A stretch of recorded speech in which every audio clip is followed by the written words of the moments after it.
JAV prezidentas Donaldas Trumpas ką tik paskelbė skubų pareiškimą ir pranešė, kad Amerikos delegacija šiuo metu vyksta į Islamabadą tęsti derybų su Iranu. Tačiau jis pareiškė, kad šiuo metu nėra jokių vilčių pasirašyti taikos susitarimą. Be to, JV viceprezidentas J.D. Vance'as į šias derybas neišvyko, o karas artimuosiuose rytuose vėl suaktyvėja. JAV prezidentas Trumpas sušaukė skubų pasitarimą Baltųjų rūmų situacijų centre, kad aptartų atsinaujinusią krizę aplink Ormuzo sąsiaurį ir derybas su Iranu. Ir štai šaltiniai pastebėjo, kaip aukšto rango kariniai pareigūnai išvakarėse išvyko iš Baltųjų rūmų be jokių komentarų, kas rodo, kad pasitarimas buvo visiškai uždaras. Be jų pasitarime dalyvavo visi pareigūnai atsakingi tiek už karinę, tiek už ekonominę šio karo sudedamąją dalį. Ir čia svarbu pažymėti, kad lygiai toks pat skubus pasitarimas su ta pačia dalyvių sudėtimi vyko Baltuosiuose rūmuose vos prieš parą, iki JAV ir Izraelio karo prieš Iraną pradžios vasario 28 dieną. Iškart po šio posėdžio JAV finansų ministerija pratęsė sankcijų prieš rusišką naftą atšaukimą, o tai daug ką pasako. Na, o JAV kariškiai perėjo prie tanklaivių iš užgrobimo. Ir visa tai vyksta tuo metu, kai jau balandžio 21 dieną baigsis ugnies nutraukimo laikotarpis. O Trumpas šiandien viešai apkaltino Iraną labai rimtu šio režimo pažeidimu ir pareiškė, kad iraniečiai pasielgė labai šiurkščiai. Na be to, Iranas savo ruožtų visais būdais paneigė visus Trumpo pareiškimus apie tas nuolaidas, kurioms neva sutiko Teheranas. Nurodoma, kad kovos veiksmai gali atsinaujinti jau artimiausiu metu, jei Islamabade nebus jokių nuolaidų iš Irano pusės. Aptarkime šią temą kartu. Mano vardas Aleksejus Pečijus. Aptarkime šią temą kartu, bet prieš pradėdami paprašysiu jūsų užsiprenumeruoti šį kanalą, paspausti patinka ir parašyti bet kokį komentarą po šią laidą. Jei manote, kad šio kanalo darbas yra svarbus ir reikalingas, galite paremti šį kanalą savo auka arba tapdami rėmėjų. Kaip tai padaryti, visos nuorodos ir rekvizitai yra šio vaizdo įrašo aprašyme arba pagal QR kodą jūsų ekranuose. Taigi, karas artimuosiuose rytuose vėl pereina į aktyvią fazę po 2 savaičių ugnies nutraukimo. Žinoma, kad Iranas vėl uždarė Hormuzo sąsiaurį ir net atidengė ugnį į tanklaivį, kuris plaukė per sąsiaurį. Tačiau atsirado kur kas svarbesnių ženklų, kad Baltieji rūmai nusprendė pereiti prie naujos karo fazės. Na, pradėsiu nuo to, kad Donaldas Trumpas šiandien pareiškė, jog Iranas padarė rimtą paliaubų režimo pažeidimą. Vis dėlto Trumpas išreiškė įsitikinimą, kad taikos susitarimas su Teheranu vis tiek bus pasiektas. Ir pareiškė, cituoju, tai vyks geruoju arba bloguoju. Toliau Trumpas pareiškė, kad Amerikos atstovai vyksta į Islamabadą ir atvyks ten rytoj vakare deryboms. Tačiau Trumpo retorika šio klausimu skamba labai grubiai. O jei labai trumpai, jis pareiškė, kad tai tarsi paskutinis šansas kokia nors susitarimui, kuriuo jis pats nelabai tiki. Ir sako, mes vis tiek priversime juos jėga priimti tas sąlygas, kurias iškėlėme iš pradžių. Na ir reikia pažymėti, kad į Islamabadą išvyko tik Stevenas Witkovas ir Jaredas Kushneris. O štai JAV viceprezidentas J.D. Vance'as nevyks į Islamabadą deryboms dėl Irano. Kodėl?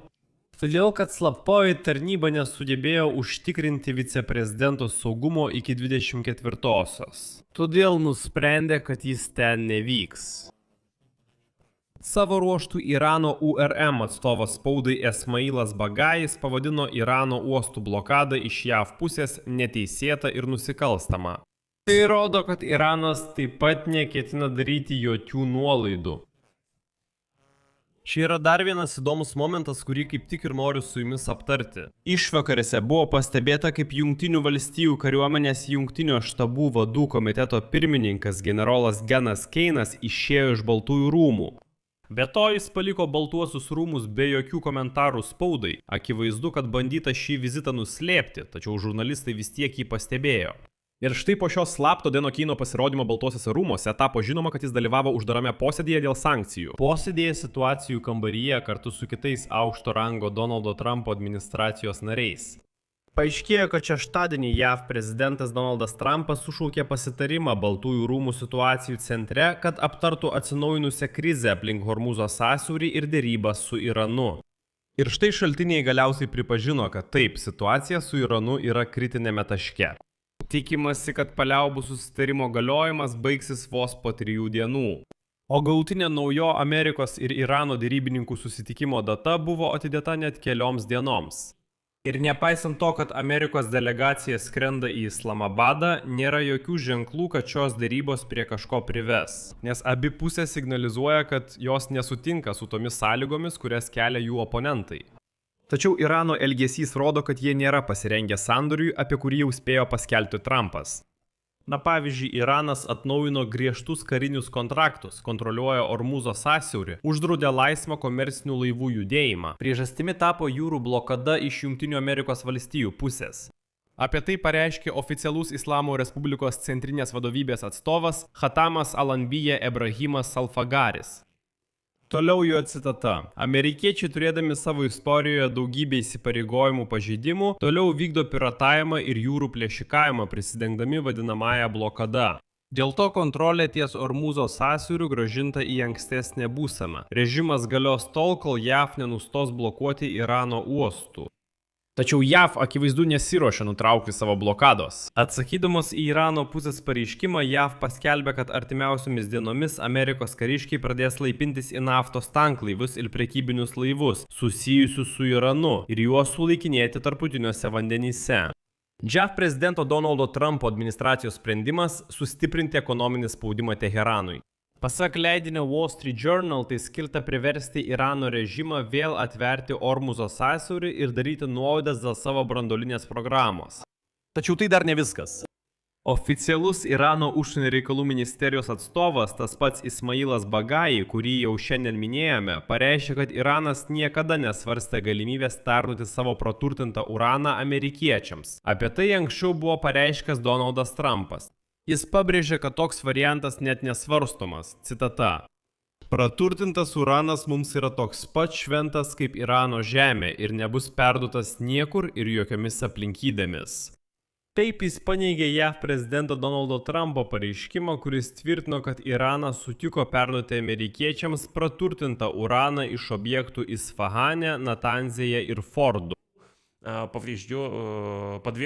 Tai buvo paneigtas Baltųjų rūmų vadovo pareiškimas, kad jis ketina ištraukti medžiagą iš griuvėsių ekskavatoriais ir išvežti ją į JAV, o Teheranas esą nieko už tai negaus. Kuris tvirtino, kad sandoris už $20 milijardų taip pat buvo paminėtas. Taip pat pažymėjo, jog žiniasklaidos informacija apie pasirengimą ir sutikimą perduoti praturtintą uraną iš objektų Isfahane, Natanzėje ir Fordu. Tačiau Teheranas ir toliau laikysis savo principų šiuo klausimu. Taip, branduolinis klausimas ne tik neišspręstas, jis liko tame pačiame lygyje kaip ir iki karo. Irano prezidento pareiškime teigiama, kad Iranas sutiko atnaujinti sąsiaurio uždarimą. Taip pat kalbama apie daugybę atakų prieš objektus ir laivus šiame vandens kelyje. Tai nuskambėjo praėjus mažiau nei 24 valandoms po to, kai Donaldas Trumpas pareiškė, kad susitarimas dėl karo nutraukimo gali būti pasiektas per 1-2 dienas. Baltieji rūmai pareiškė, kad jei artimiausiu metu nebus proveržio, karas gali atsinaujinti artimiausiu metu. Taip jis kalbėjo per Baltųjų rūmų operatyvinės grupės posėdį. JAV prezidento Donaldo Trumpo pareiškime teigiama, kad jis turėjo dalyvauti, tiksliau, kitame derybų su Iraku etape. Amerikiečiams taip pat pritarė svečias, sekretorius Markas Rubijas, gynybos ministras, finansų ministras Scottas Bessentas. Be to, susitikime taip pat dalyvavo Baltųjų rūmų administracijos vadovė Suzy Wales. Specialusis patriotas taip paneigė Donaldo Trumpo teiginius, kuris tvirtino, kad amerikiečiams praturtintų objektų generolas Denas Keinas. Įdomu tai, kad Baltieji rūmai visiškai nekomentuoja šio posėdžio. Be to, jei nebūtų atsitiktinai pastebėta išeinančio Laidom Dena Keina, to возможно это Natanzėje ir Fordu, ir tai nebūtų iškėlę į viešumą.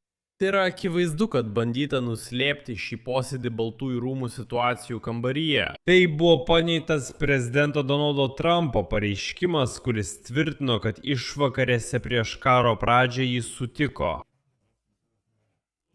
Ta pati situacija, tas pats situacijų kambarys.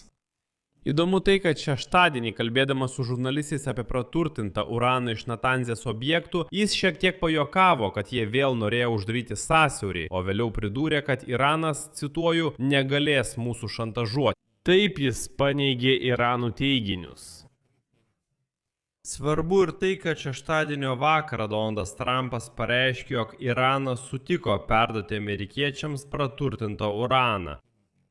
Tačiau atėjo net jau kita diena, o jokių naujų komentarų iš Baltųjų rūmų nepasirodė. Natanzė tokiu būdu paneigė prezidento Donaldo Trumpo pareiškimą, kad vis dėlto vykstama į Islamabadą deryboms, kurioms akivaizdu jau nebelieka daug vilčių. Taip pat svarbu pažymėti, kad sutiko ir Trumpas, šiek tiek apsidraudė. Amerikiečiams praturtintas Isfahane suteikta licenzija parduoti rusišką naftą ir naftos produktus, kurie jau buvo pakrauti į tanklaivius iki balandžio 17 dienos.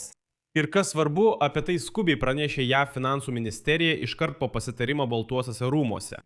Nors tik prieš dieną JAV finansų ministras Scottas Bessonas pareiškė, kad Vašingtonas nepratęs sankcijų atšaukimo Rusijos naftai, nes daugiau to nereikia, ir paneigė Trumpo žodžius, kuris buvo sutikęs, kad pasauliui nebereikia naftos. Ir čia staiga Bessantas persigalvojo ir atnaujino amerikiečiams praturtintą iki pat gegužės 16 dienos. Taigi čia tikrai yra apie ką pagalvoti. Natanzija ir Fordu. Čia padėsiu daugtaškį. Savo nuomonę ir išvadas rašykite komentaruose. Prenumeruokite kanalą, paspauskite varpelį ir nepamirškite paspausti patinka. Prenumeruokite mano Telegram kanalą Pečenių. Nuoroda į jį yra šio vaizdo įrašo aprašyme. Ir jei paneigsite prezidento YouTube kanalo pareiškimą, būsiu jums už tai dėkingas. Tai galima padaryti pavyzdžiui Patreon platformoje. Visos nuorodos ir rekvizitai yra šio vaizdo įrašo aprašyme. Natanzas, Fordo, visiems iki.